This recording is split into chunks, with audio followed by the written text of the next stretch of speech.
Camarade président Vladimir Poutine, camarade président chef d'État africain, camarade chef de délégation, bonjour.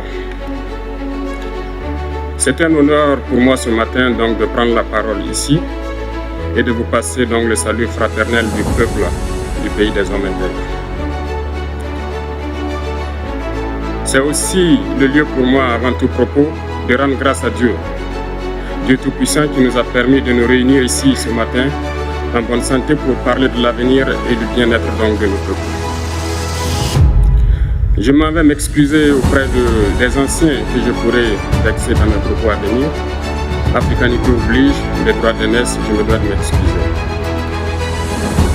Camarades, j'ai quelques questions donc de ma génération, mille et une questions qu'on se pose.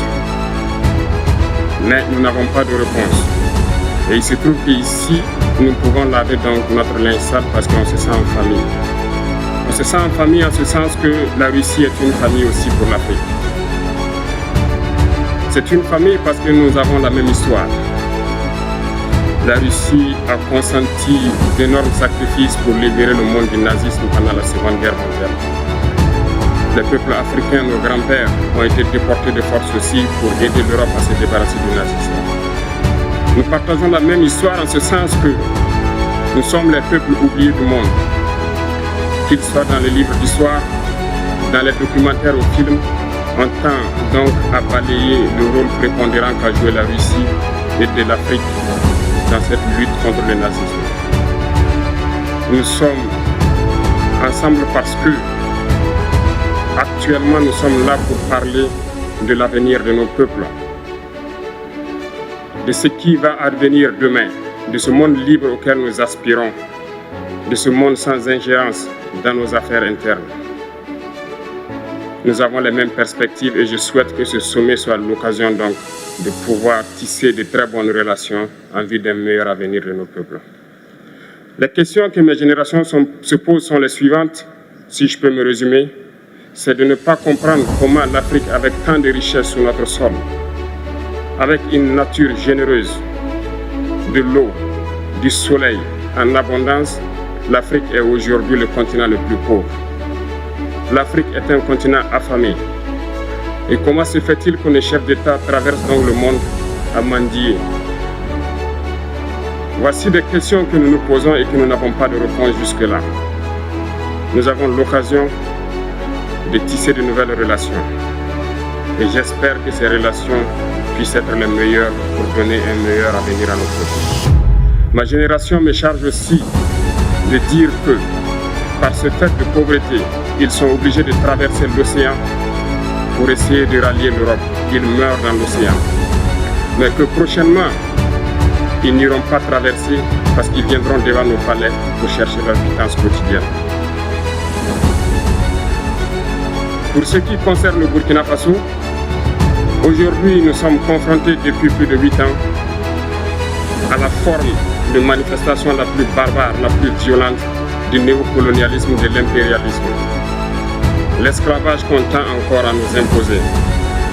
Nos dévanciers nous ont bien appris une chose. L'esclave qui n'est pas capable d'assumer sa révolte ne mérite pas que l'on s'apitoie sur son sort. Nous ne nous apitoyons pas sur nos sorts, on ne demande pas que quelqu'un s'apitoie sur notre sort. Le peuple burkinabé a décidé de lutter contre l'île terroriste en mesure de relancer son développement. Dans cette lutte, des vaillants peuples, des vaillantes populations se sont engagées à prendre les armes face au terrorisme.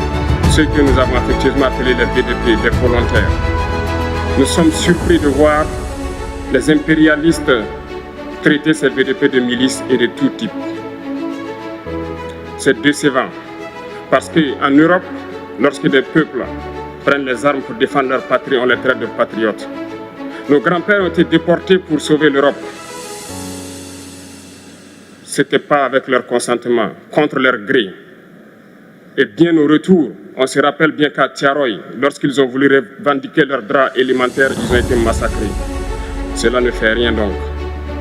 Lorsque nous, peuple, nous décidions de nous défendre, on nous traite de milices. Mais là n'est pas le problème. Ce qui est le problème, c'est de voir des chefs d'État africains qui n'apportent rien à ces peuples qui se battent, mais qui chantent la même chose que les impérialistes en nous traitant de milices, en nous traitant donc d'hommes qui ne respectent pas les droits de l'homme. De quels droits de l'homme parle-t-on? Nous nous offusquons contre cela et c'est honteux. Il faut que nous, chefs d'État africains, nous arrêtons de nous comporter donc en marionnettes qui dansent à chaque fois que les impérialistes tirent sur les ficelles. Hier, le président Vladimir Poutine a annoncé donc l'envoi des céréales en Afrique. Nous sommes bien contents. Nous lui disons merci pour cela. Mais aussi, c'est un message passé à nous, chefs d'État africains, parce qu'au prochain forum, nous ne devrons pas venir ici sans avoir assuré, pour ceux qui ne connaissent pas la guerre, l'autosuffisance alimentaire de nos peuples.